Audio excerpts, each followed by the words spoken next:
With continuing on in the Daily Bread Bible study, we are looking at day 128 for 2 Chronicles chapters 1 through 4. So just a reminder too that we are in the Chronicles kind of complementary narrative to all of this narrative arc around the kings. Now, 1 Samuel was the rise of God's King David. 2 Samuel was King David's life of successes and failures.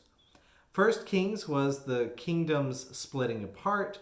And then 2 Kings was the disintegration of hope as things led towards the exile. So in the complementary narrative, we see in 1 Chronicles that King David and was given some backstory that was similar to 1 and 2 Samuel. And then in 2 Chronicles, we see King Solomon and the kings before the exile, as discussed in the kind of king's narrative in 1 Kings and 2 Kings. So it's going to parallel that kingdom split and the disintegration of hope. So in 2 Chronicles chapter 1, the discussion begins with King Solomon taking over after the death of King David. King Solomon goes to the tent of meeting in Gibeon. Just a reminder, the temple had not been built yet, and offers worship with an abundance of animal sacrifices. That night, Solomon speaks with God. In an accounting similar to 1 Kings chapter 3, King Solomon prays for understanding and wisdom. God sees that King Solomon wants wisdom not primarily for himself, but yet wisdom in order to serve. God is pleased with this respect and blesses the young leader. We then see that Solomon gathers horses and chariots together, which says to me that he was very wealthy indeed, right? He has a whole bunch of animals that require a lot of care. I also wonder about 2 Chronicles 1:17, which says to me that the Hittites and the Arameans gained horses because of Solomon.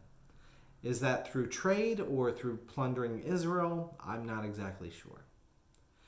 We move on to 2 Chronicles chapter 2.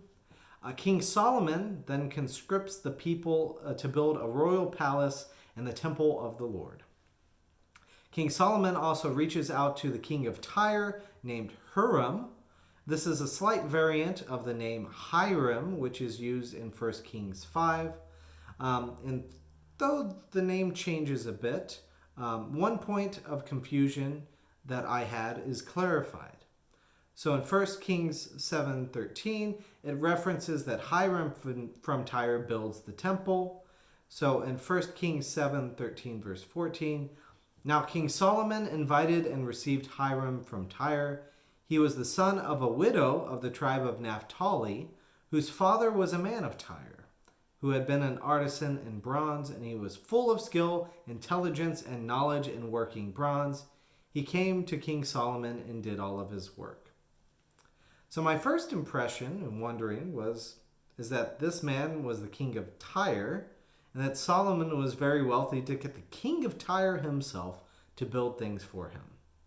Yet in 2 Chronicles, we learn that the one of the kings of Tyre's skilled workers is named Huram Abi, thus making that Huram Abi connected on behalf of the king of Tyre instead of the king doing the physical labor to build the temple.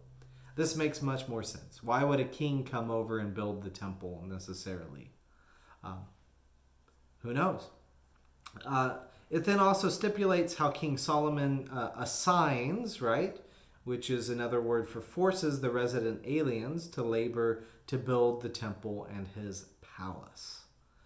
In 2 Chronicles chapters 3 and 4, we just kind of gloss over that. We see a repeat of the specifications of the temple and its furnishings. So there's not much new that I can add to that discussion. We will discuss this in the mirror. We did discuss this in the mirror text, which was in 1 Kings chapter 6. So the things of note that I guess are reminded over, or at least stood out to me there in the 2 Chronicles account is a reminder that No hammer should be heard in the temple, and that there are a ton of things overladen with gold. So there's gold everywhere due to the abundance of Solomon, and the temple is very ornate.